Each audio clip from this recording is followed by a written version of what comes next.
பெரியார் அம்பேத்கர் கொள்கை தலைவரா வச்சுட்டு அறிவியல் பூர்வமான ஆட்சி தரேன்னு சொன்னவன் இப்ப தன்னோட ஜோசிகானுக்கு அரசு பதவியை கொடுத்து மக்களோட வரிப்பணத்தை சம்பளமும் கொடுக்க போறான். இதுக்கு பேரு தான் அறிவியல் பூர்வமான ஆட்சியா? பனையூர்ல இருந்து கோட்டைக்கு வரத்துக்கு மக்களோட வரிப்பணத்தை ஊதாரித்தனமா ஒன்றிய பிரதமர் நரேந்திராவுக்கு விட அதிகமா தன்னால பண்ண முடியுன்றதுக்காக பனையூர் டு கோட்டைக்கு ஹெலிகாப்டர் தான் வருவாராமா. கஜானாவில பணம் இல்லன்னு சொல்லிட்டு தன்னோட ஜோசிக்காரருக்கு ஸ்பெஷல் ஆபீசர் பதவியை கொடுக்கறானே. இந்த தற்கொலைத்தனத்தை எங்க போய் சொல்றது? ஜோசிக்காரங்க பேச்ச கேட்டு தன்னுடைய நடவடிக்கைகளை கொண்டு போறது. விஜய் ஒண்ணு இன்னும் சினிமாவில நடிக்கிறீங்க. தமிழ்நாட்டோட முதலமைச்சர் அடுத்த 5 வருஷத்துக்கு நம்மளுடைய தலையெழுத்து விஜய் எடுக்க போற முடிவுகள்ல தான் இருக்குது. அப்படி இருக்கும்போது இவருடைய ஆட்சி ஆரம்பமே பாத்தீங்கன்னா ரொம்ப அபாயமா இருக்குது. எங்க போக போகுது தமிழ்நாடு அப்படின்றத மிகப்பெரிய கேள்வியா இருக்குது. இந்த செய்திகள் கொடுத்த இந்த வீடியோ முழுசா பேசியிருக்கேன். மறக்காம மை சென்னை 360 சேனலை சப்ஸ்கிரைப் செய்துட்டு உங்களுடைய கருத்துக்களை கமெண்ட் செக்ஷன்ல தெரிவிங்க தோழர்களே.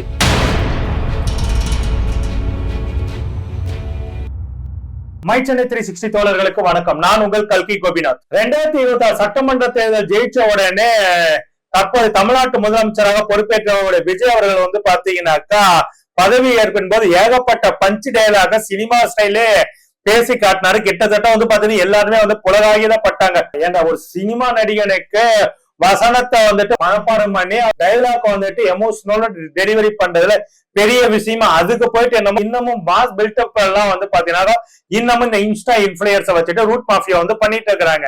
சரி, அது ஒரு பக்கம் இருக்கட்டும். இப்ப விஜய் அவர்கள் பாத்தீங்கன்னாக்கா மாசா கெத்தா ஆட்சி நடத்தி மக்களோட கஷ்டத்தை போக்குவாருன்னு பார்த்தா தமிழ்நாட்டுக்கு பாத்தீங்கன்னா முந்தைய ஆட்சி காலத்துல 10 லட்சம் கோடி ரூபாய் வரைக்கும் கடன் வச்சுட்டு போயிட்டாங்க அப்படின்னு சொல்லிட்டு புலம்பிட்டு அதான் நான் கொடுத்த நலத்திட்டங்கள் எல்லாம் உடனே எதிர்பார்க்காதுன்னு மறைமுகமா சொல்லிட்டு ஊதாரித்தனமான அதையும் பாத்தீங்கன்னா நம்ம ஒன்றிய பிரதமர் நரேந்திரா பண்ற ஊதாரித்தனமே தேவையில்ல அப்படின்ற ரேஞ்சுக்கு தான் விஜயோட செயல்பாடுகள் கடந்த சில நாட்களா போயிட்டு இருக்குது. வந்துட்டு இருக்க தகவல் எல்லாமே இந்த விஜய் ஊதாரித்தனமான ஆட்சியை கொண்டு போக போறார் அப்படின்றத வெளிப்படையா காட்டி இருக்குது. மக்களாட்சி தத்துவத்துல ஒரு ஜோதிடருக்கு எதுக்குங்க அரசு பதவி, அது நியமன அரசு பதவி? அது எந்த ஒரு நியாயத்துல இவர் கொடுக்கிறாரு? அது மட்டும் இல்லாம நம்மளுடைய விஜய் அவர்கள் பாத்தீங்கன்னாக்கா சாலை ரோட்ல எல்லாம் வரமாட்டாங்க, ஹெலிகாப்டர் தான் வருங்க. ஏன்னா ரோட் டிராபிக்ல வரதுக்கு அவருக்கு கஷ்டமா இருக்காமா, அதனால ஏர் டிராபிக் தான் அவர் இனிமேல் எடுக்க போறாராமா அப்படின்ற தகவல் எல்லாம் சத்தியம் நியூஸ் வெளிப்படையா போட்டு உடைச்சிருக்காங்க. முதல்ல இந்த ரத்தன் பண்டிட் விஷயத்துக்கு வருவோம். 1991 ஜெயலலிதா அம்மையார் தேர்தல் ஜெயிப்பாருன்னு சொன்னாராமா. அதே போல 2026 மிகப்பெரிய ஜனநாயக சுனாமி வரும்னா சொன்னாராமா. ஓகே, 1991 ஜெயலலிதா அம்மையார் வெற்றிக்கு காரணமா இருந்தது மக்களுடைய அனுதாப ஓட்டு. அது என்ன காரணம் எல்லாத்தையும் வெளிப்படையா தெரியும். ஜோதிடம் கணிப்பு இதெல்லாம் பாத்தீங்கன்னா மக்களுடைய தனிப்பட்ட நம்பிக்கை. அதுக்கு பாத்தீங்கன்னா ஜோசியருக்கு பாத்தீங்கன்னா அவர் என்ன ஃபீஸ் வாங்க அந்த ஃபீஸ கொடுக்கலாம். ஆனா ஏதோ அவர் சொன்ன ஏதோ ஒண்ணு குத்து மதிப்பா தோராயமா ஒண்ணு சொல்ல இவர் குழந்தைகளை வச்சுக்கிட்டு தன்னுடைய பெற்றோர்களை பிளாக்மெயில் பண்ணி தனக்கு ஓட்டு போடுங்கன்னு சொல்லி சொன்னாங்க. இவருடைய குட்டி நண்பா குட்டி நண்பீஸ வச்சுக்கிட்டு உங்க பேரண்ட்ஸ் பிளாக்மெயில் பண்ணுங்க, பிளாக்மெயில் பண்ணி எனக்கு ஓட்டு போட வைங்க அப்படின்னு சொன்னதுனால குழந்தைகளை அடத்தால இன்னைக்கு இந்த தற்கொலை முதலமைச்சரான சாபக்கேடு நமக்கு நடந்துருச்சு. சரி, இந்த சாபக்கேடு இந்த விபத்தை நம்ம சமாளிச்சுக்கிட்டு 5 வருஷத்தை போய்தான் ஆகணும், வேற வழி இல்லைன்னு சொல்லி நாம தயாராகனா இவனோட ஊதாரித்தனத்துக்கும் அயோக்கியத்தனத்துக்கும் இதே ஆயிடுச்சு. ஏன்னா இவன் சம்பாதிச்ச காசு மாதிரி பாத்தீங்கன்னாக்கா அவருடைய ஜோசியருக்கு அரசு ஸ்பெஷல் ஆபீசர் இதை போஸ்டிங் கொடுக்கறாங்க. அது அரசியல் பிரிவு சிறப்பு அதிகாரியமா OSD அப்படின்ற பேர்ல கொடுக்கறாங்க. அந்த ஜோசியம் உனக்கு என்ன அரசியல் சொல்லி கொடுக்க போற எனக்கு புரிய மாட்டேங்குது. அஷ்டமி நவமிக்கு என்ன பண்ண, ராகாத்து என்ன பண்ணணும், யமகண்டத்துல என்ன பண்ணணும்னு சொல்றதுக்கு ஒரு ஆள் வேணுமா? அதுக்கு இன்னைக்கு ஏஐ நிறைய வந்துச்சுல, அதுல போட்டுட்டு ஒரு சம்பளத்தை ஒரு 500 போட்டு டெய்லி கேட்டுட்டு போக வேண்டியதானே. இதுக்கு ஒரு ஜோசிக்காரனை கூட்டிட்டு உட்கார வச்சு அவனுக்கு அரசியல் பிரிவு சிறப்பு அதிகாரி எல்லாம் போட்டுக்கிட்டு எங்களுடைய வரிப்பணத்தை அவனுக்கு எதுக்கே சம்பளம் கொடுக்க? உனக்கு ஜோதிட ஆலோசனை வேணும் அந்த ஆளுகிட்ட அப்படின்னாக்கா நீ கோடி கோடியா சம்பாதிச்சு வச்சிருக்கா சொல்றல, அந்த பணத்தை எடுத்து கொடு. இல்லைன்னா உன் பனையூர்ல உன் கட்சி ஆபீஸ வச்சுட்டு அந்த ஆளுக்கு இது பண்ண, உன் கட்சி ஆபீஸ் தான் உனக்கு வேலையை போட்டு கொடுத்துட்டால, ஒரு பதவியை போட்டு கொடுத்துட்டால, அதுக்கு சம்பளத்தை அங்க கொடுக்க வேண்டியதானே. உனக்கு ஜோசியம் பாக்கறதுக்கும் உனக்கு ஜாதகம் பாக்கறதுக்கும் எங்களுடைய வரிப்பணத்தை எடுத்து எதுக்குடா அவனுக்கு கொடுக்குறீங்க? அரசியல் சிறப்பு பிரிவு இவன் என்னத்தை செய்ய போற? இவனுக்கு இந்த எடுக்கக்கூடிய அரசு சிக்கல் என்னன்னு தெரியும், மக்களுடைய பொருளாதார பிரச்சனை என்ன தெரியுமா? ஏற்கனவே பொருளாதாரம் என்னன்னு தெரியாத ஒரு இந்திய ஒன்றியத்தை நிதி அமைச்சராக்கி நாடு நாசமா போயிட்டு இருக்குது. இதுல வந்துட்டு இவங்க வந்துட்டு பண்ண கடந்த ஆட்சியில் இதே மாதிரி அரசு சிறப்பு பிரிவு அதிகாரி சில பேர்த்த நியமிச்சாங்க. முன்னாள் முதலமைச்சர் மு க ஸ்டாலின் அவரோட ஆட்சி காலத்துல மிகவும் சிறப்பா யாருனாக்க பொருளாதார வல்லுநர்கள், இந்த சமூக நீதியில வந்துட்டு அக்கறை கொண்டவர்கள், எழுத்துத்துறையில வந்துட்டு தீவிர ஆர்வம் கொண்டு எழுத்துத்துறை சிறப்பு இப்படிப்பட்ட நபர்களுக்கு சிறப்பு அதிகாரிகளை நியமிச்சு பொறுப்பை கொடுத்து தமிழ்நாட்டை வந்துட்டு வளர்ச்சி பாதையில கொண்டு போறதா செஞ்சாங்க. ஆனா ஒரு மூட நம்பிக்கையை பழக்கக்கூடிய ஒரு விஷயத்துல வந்துட்டு ஒரு ஜோதிடரை வந்துட்டு அரசு பதவியில் நியமனம் பண்ணி இது வந்து பார்த்தா ஜோதிடத்தை தீவிரமான நம்பிக்கை இழந்த அம்மையார் ஜெயலலிதா அவர்கள் கூட இந்த வேலை செய்யல. நம்முடைய ஒன்றிய பிரதமர் நரேந்திரா கூட ஒரு ஜோதிடருக்கு வந்துட்டு போயிட்டு வந்துட்டு அவர் குஜராத் முதலமைச்சர் சரி இப்பவும் சரி இப்ப இந்த ஜோதிட போய் நீங்க வந்து ஆலோசனை கேட்டு வாங்கன்னு சொல்லுவாங்களே தவிர அவரை இந்த மாதிரி அரசியல் சிறப்பு பிரிவு அதிகாரியெல்லாம் நியமிச்சதே கிடையாது. அந்த மாதிரி சம்பவம் கேள்வி கேட்டதே கிடையாது. அந்த மாதிரி இருக்கும்போது பாத்தீங்கன்னா கூச்ச நாச்சமே இல்லாம கிட்டத்தட்ட ஜெயலலிதா அம்மையால கண்ணகி சிலையை வந்துட்டு எடுத்ததுக்கானவே ஜோதிடர்கள பேச்சை கேட்டு தப்பான முடிவை எடுத்து கண்ணகி சிலையை எடுத்தாங்க. அதனுடைய விளைவுகளை சம்பாதிச்சாங்க.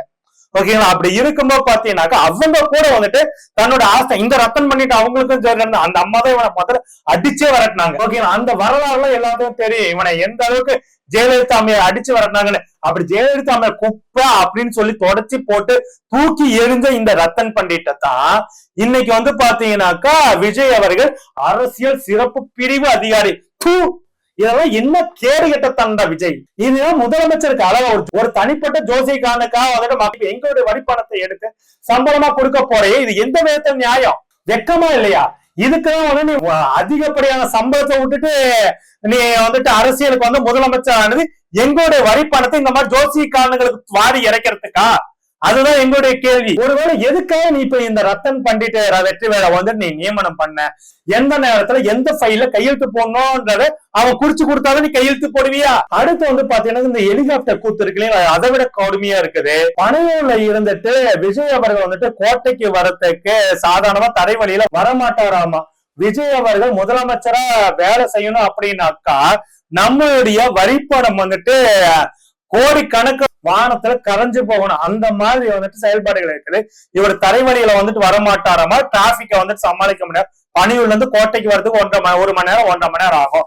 அந்த டிராபிக்கை சமாளிக்கணும் அப்படின்றதுனால ஹெலிகாப்டர்ல தான் வருவாராமா. ஒரு ஹெலிகாப்டர்ல ஒரு தடவை வந்துட்டு ஒரு 1/2 மணி நேரம் 1 மணி நேரத்துக்கு வந்து பண்ணாரு. குறைஞ்சது வாடகை மட்டும் 50,000 இருந்து 1 லட்சம் ரூபாய் வரைக்கும் ஆகும். நீங்க வாங்குற ஹெலிகாப்டர் போறது. அது இவர் முதலமைச்சர் இருக்கிறதுனால அதுக்குன்னு சில ஸ்பெஷல் இதெல்லாம் இருக்குது. அதையெல்லாம் சேர்த்தா 1.25 லட்சம் வரைக்கும் போகும்.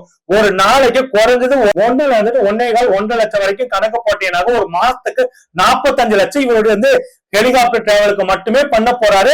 நம்மளுடைய வரிப்பணம் கிட்டத்தட்ட 45 லட்சம் வந்துட்டு பாத்தீங்கன்னாக்கா இவருடைய 1 மணி நேரம் டிராவல், அதாவது வந்துட்டு 40 நிமிஷம் டிராவல் பனையூர் டு கோட்டைக்கு வந்துட்டு 20 நிமிஷம் வரதுக்கு, அங்க இருந்து திரும்ப வரதுக்கு இது வந்துட்டு அந்த 1/2 மணி நேரம் கணக்கு போட்டா மட்டுமே கிட்டத்தட்ட மாசத்துக்கு 45 லட்சம். இல்ல பர்மனண்டா அங்க நிறுத்தி வைக்கணும்னாக்கா அதுக்கு தனி செலவு. ஓகே, எவ்வளவு போகணும்ன்றத நல்லா தெளிவா கணக்கு போடுங்க. அந்த அளவுக்கு வந்து பாத்தீங்கன்னாக்கா ஊதாரித்தனமான அரசியலை வந்து பண்ணிட்டு இருக்கிறாரு விஜய் அவர்கள். இதுக்கு வந்து பாத்தீங்கன்னா உடனே சொல்ல பனையூர்ல இருந்து இங்க வந்து 1 மணி நேரம் டைம் செலவாகுது, அந்த டைமை மிச்சம் பண்ணதான் ஹெலிகாப்டர்ல வராரு அப்படின்னாக்கா இது அருள் எட்டவனுங்களா? அப்படி வந்துட்டு டைமை நீங்க வந்து மிச்சம் பண்ணுனாக்கா மக்களோட வரிப்பணத்தை வந்துட்டு செலவு பண்ணக்கூடாது. மக்களோட வரிப்பணத்தை செலவு பண்ணாம இந்த வேலைகளை வந்து பார்க்கணும். ஏன் வெளிப்படையா சொல்றேன், செக்ரட்டரியேட் பக்கத்துல எம்எல்ஏ ஹாஸ்டல் இருக்குது, அங்க போய் தங்கு. நீ தனியால் தானே, குடும்பத்தோட கூட இல்ல, எம்எல்ஏ ஹாஸ்டல்ல போய் தங்கு. செலவு டோட்டலா மிச்சம், மக்களோட வரிப்பணம் டோட்டலா சேவ் ஆகும். இல்லையா அமைச்சர்கள் இவங்க எல்லாத்துக்கும் பாத்தீங்கன்னா அரசு வந்து கிரீன்வேஸ் ஆலையில வந்துட்டு கிரீன்வேஸ் ரோடு பசுமை வழிச்சாலையில வந்து பாத்தீங்கன்னாக்கா அரசு வீடு வந்து ஒதுக்கி கொடுத்துருக்காங்க. அந்த இடத்துல ஒரு வீட்டை எடுத்து தங்க. எடப்பாடி பழனிசாமி கூட அங்கதான தங்கி இருந்தாரு, அங்க போய் தங்கு. செலவு மிச்சமாகும். ஒரு குறிப்பிட்ட ஏற்கனவே அதெல்லாம் இருக்கனால அதெல்லாம் சமாளிச்சுக்கலாம். இல்லையா சாலி அவங்க அப்பா அம்மா வந்து சென்னை லிமிட்டுக்குள்ளதானே இருக்கிறாங்க, அங்க போய் தங்க. இல்லையா சென்னை சிட்டிக்குள்ள ஏதாவது ஒரு வீடு வாடகைக்கு எடுத்து அங்க போய் உன் சொந்த செலவு வாடகை கட்டி நீ வந்துட்டு வேலையை பார்க்க பண்ணிடுற. ஏன்னா உனக்கு பணம் பிரச்சனை இல்லையா? கோடிக்கணக்கு சம்பாதிச்சிருக்க, அவ்வளவு சம்பளத்தையும் விட்டுட்டு அரசியலுக்கு வந்து மக்களுக்கு வந்துட்டு சேவை செய்த அரசியலுக்கு வந்து முதலமைச்சர் ஆயிருக்கான்னு சொல்ற. அப்படியே எங்களோட வரிப்பணத்தை ஊதாரித்தனமா செலவு பண்ண, உன்னோட பணத்தை இதெல்லாம் பண்ணிட்டு போயேன். எதுக்கா எங்களோட இதை வந்துட்டு இது பண்ணி ஹெலிகாப்டர்ல இறங்கினாதான் உங்க கால் வந்துட்டு வேலை செய்யுமா? அப்படி ஒரு முதலமைச்சர் எங்களுக்கு தேவையே கிடையாது. இந்த மாதிரி ஆடம்பரத்தனம் பண்ணதுனால 91 to 96 ஜெயலலிதா அம்மையார் இந்த மாதிரி ஆடம்பரத்தனத்தை வெட்டி செலவுலையும் பண்ணதுனால கோபம் தான் அவங்க தூக்கி எரிஞ்சாங்க 96 தேர்தல, அதை மறந்துறாங்க. நீ முதலமைச்சரா வேலை செய்யறதுக்காக மாசம் மாசம் எங்களுடைய வரிப்பணம் கிட்டத்தட்ட 45 லட்சம் ரூபாய் ஊதாரித்தனமா செலவாகணுமா அப்படின்றதா எங்களுடைய கேள்வியா இருக்கு. குறைந்தபட்சம் நான் சொல்றேன் 45 லட்சம். ஏன்னா ஒரு நாளைக்கு 1 to 1.5 லட்சம் வந்துட்டு செலவாகணும் அந்த ஹெலிபேட்ல இருந்து எல்லாத்தையும். ஏன்னா இப்ப இருக்க தலைமை செயலகம் வந்து பாத்தீங்கன்னாக்கா நம்ம தமிழ்நாடு அரசுக்கு சொந்தமான இடத்துல இல்ல, அது ராணுவத்துக்கு சொந்தமான இடத்துல இருக்கு. அதுக்கே நம்ம வாடகை கட்டிக்கிட்டு தான் இருக்கிறோம் தமிழ்நாடு அரசு சார்பா. அது போக அதை குறைக்கணும், அந்த செலவை குறைக்கணும் தான் இப்ப ஜிஹெச்ஆர் இருக்கு இல்லைங்களா, அரசின தோட்ட பக்கத்துல அந்த பில்டிங் வந்து கலைஞர் அவர்கள் கட்டி கொடுத்தாங்க. ஜெயலலிதா அம்மாவுடைய ஈகோவால அந்த ஹாஸ்பிட்டலா மாறிச்சு. சரி அது விடுங்க, அது ஒண்ணும் பேசிய இது இல்ல. ஆனா வந்து பாத்தீங்கன்னாக்க இந்த மாதிரி இருக்கும்போது அங்க ஒரு ராணுவ இடத்த நீ ஹெலிபேட வந்துட்டு யூஸ் பண்ணா அந்த ஹெலிபேடுக்கான வாடகை கொடுத்தாகணும். இதுக்காக அந்த ராணுவ அதிகாரிகிட்ட பேச்சுவார்த்தை நடத்தணும். இதுக்கு ஒன்றிய அரசு அனுமதி கொடுக்கும். இவ்வளவு விஷயங்கள் இருக்குது. ஏன்னா எடுத்தாகத்தோண்டு வந்துட்டு இப்படி எல்லாம் பேர்ந்ததெல்லாம் வந்துட்டு உண்மையிலேயே வந்துட்டு ஒரு கேடுகட்ட அயோக்கியத்தனம், ஊதாரித்தனம். இந்த மாதிரி ஊதாரித்தனம் இன்னமும் எனக்கு பயமா இருக்கு. நம்ம ஒன்றிய பிரதமர் நரேந்திரா தான் இந்த கிட்டத்தட்ட ஃபாலோ பண்ணிட்டு இருக்கான். ஓகேங்களா, எனக்கு என்ன பயம்னாக்கா நம்ம ஒன்றிய பிரதமர் நரேந்திரா வந்துட்டு இந்தியன் ஏர்வேஸை வந்துட்டு வித்துட்டு தான் டாடாவுக்கு வித்துட்டு அவருக்கு ஒரு ஃபிளைட்டை வாங்கிட்டாரு. ஓகே, அதே போல ஏப்ப ஒரு பிரதமருக்கு பிளைட் இருக்கும் போது மாநில முதலமைச்சருக்கு ஒரு ஹெலிகாப்டர் கூட வச்சுக்க கூடாது அப்படின்னு சொல்லிட்டு இவனுக்கு சொந்தமா ஹெலிகாப்டர் வாங்கிடுவாங்கன்னு பயமா இருக்குது. நம்முடைய வரி ஏன்னா 10 லட்சம் கோடி ரூபாய் கடன் இருக்குது. எந்த சிறப்பு திட்டங்களையும் நான் அறிவிச்ச எந்த திட்டங்களையும் வந்துட்டு உடனே அனௌன்ஸ் பண்ண முடியாது. எனக்கு கொஞ்சம் டைம் கொடுங்க, ஒயிட் பேப்பர் நான் கொடுக்குறேன் அப்படின்லாம் நீ புரடா விட்ட. அப்படி போல 10 லட்சம் கோடி ரூபாய் கடன் இருக்கு அப்படின்னு சொல்ற நீயே அப்படின்னா என்ன பண்ணணும்? உண்மையிலே நிதி சுமை இருக்கு அப்படின்னாக்கா இந்த ஊதாரித்தனமான செலவுகள் நீ குறைக்கணுமா குறைக்க கூடாதா? நிதி சுமை இல்லைனாலும் இந்த ஊதாரித்தன செலவு நீ பண்ணக்கூடாது. ஆனா நீ இதெல்லாம் பண்றனாக்கா உன்னை எல்லாம் வந்துட்டு மக்கள் வந்துட்டு கோபத்துல போயிட்டாங்கனாக்கா இந்த ஹெலிகாப்டர் மட்டும் கன்ஃபார்ம் ஆகட்டும். மக்கள் உன்னை எப்படி எல்லாம் காடி துப்புறாங்கன்றத நாங்களும் பார்க்க. மக்களுக்கு வேணும் இந்த மாதிரி சொகுசு வாழ்க்கையில வாழ்ந்த நடிகனுங்கெல்லாம் வந்து பாத்தீங்கன்னா சாமானிய 1 மணி நேரம் டிராவல் என்னங்க ஆக போகுது? அவன் பைக்ல எல்லாம் 2 மணி நேரம் 3 மணி நேரத்துக்கு மார்க்கெட் எக்ஸிக்யூட்டெல்லாம் பைக்லயே சுத்திட்டு இருக்கிறானுங்க. அவங்களுக்கெல்லாம் வந்துட்டு இதுல இவரு சொகுசா வாழணும்ன்றதுக்காக வந்துட்டு ஹெலிகாப்டர் வேணுமாமா, இவருக்கு நல்ல பார்த்து சொல்றது ஜோசியர் இவர் பக்கத்திலே இருக்கிறதுக்கு ஒரு நம்முடைய வரி பணத்துல அவருக்கு சம்பளம் கொடுக்கணுமாமா. என்ன நியாயம் தெரியல. இதுல வேடிக்கைன்னா பெரியார், அண்ணா, காமராஜர் அப்படின்னு சொல்லிட்டு இவங்களை எல்லாம் கொள்கை தலைவன் சொல்லிக்கிட்டு இப்படி கேவலமா பெரியார கொஞ்சமா படிச்சிருந்தாலும் அம்பேத்கரை கொஞ்சமா படிச்சிருந்தாலையோ இந்த மாதிரி வந்துட்டு மூட நம்பிக்கைத்தனமான விஷயங்களை மக்களுடைய பணத்தை வந்துட்டு தன்னோட மூட நம்பிக்கை வளர்த்துக்கிற வேலையை வந்து செய்யவே மாட்டாங்க. ஜோதிடம் வந்துட்டு உன்னுடைய தனிப்பட்ட விஷயம், நீ அதை பண்ணிட்டு அது வந்து தப்பு இல்ல. நீ வந்துட்டு என்ன பண்ணினாக்கா இதைய வந்துட்டு எங்களுடைய வரிப்பணத்துல பண்ணாதான் தான் சொல்றோம். உன்னுடைய சம்பளத்தை கொடுத்து நீ பண்ணிக்கோ. அந்த ஆளுக்கு வந்துட்டு தமிழ்நாடு அரசுடைய அலுவலகத்தை ஸ்பெஷல் ஆபீஸா போட வேண்டிய அவசியம் இல்லை. உன்னோட கட்சி ஆபீஸ்ல உட்கார எவனும் எதுவும் கேட்க மாட்டோம். உன் கட்சி ஆபீஸ்ல அவனுக்கு பதவி கொடுத்தப்ப எவனாவது ஏதாவது கேள்வி கேட்டாமா? நீ இப்ப எதுக்கு அந்த ஜோசியனுக்கு அந்த பதவி கொடுத்தன்றதா கேள்வி. உன்னோட நம்பிக்கை உன் கட்சி ஆபீஸோட வச்சுக்கோ, வீட்டோட வச்சுக்கோ, எங்க கிட்ட கொண்டு வராது அப்படின்றதா விஷயம். இந்த ரத்தன்குமார் பண்டிட் வெற்றியால ஏதாவது வந்துட்டு முறைகேடுகள் நடக்குது அப்படின்னாக்கா அதுக்கு முழு காரணம் இந்த விஜயா தான் இருப்பான். இவன் மேலதான் முதல் நடவடிக்கை வந்துட்டு எடுக்க வேண்டிய அவசியங்கள்லாம் இருக்குன்றதையும் நம்ம சொல்லிக்கிறோம். அடுத்து காமராஜர் எளிமையான வாழ்க்கையை வாழ்ந்த, சொகுசு வாழ்க்கையில வாழல.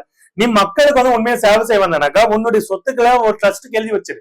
ட்ரஸ்ட்டுக்கு எழுதி வச்சுட்டு அப்புறமேட்டு வந்து எளிமையான வாழ்க்கையா காமராஜர் எப்படி எளிமையான வாழ்க்கை வந்தா நல்லா சொல்லுவாங்க, அந்த மாதிரி வந்துட்டு நீ எளிமையான வாழ்க்கை பக்கவா. எதுக்காக வந்துட்டு ஹெலிகாப்டர் இதெல்லாம் வந்து பாத்தீங்கன்னா இந்தியாவில எந்த தேர்தல் காலங்களும் பிரச்சாரங்களுக்கும் அவசர காலங்களும் ஹெலிகாப்டர் பயன்படுத்தினாங்க. முன்னாள் முதலமைச்சர்கள் எல்லாருமே எல்லா மாநிலத்திலேயே பயன்படுத்தினாங்க.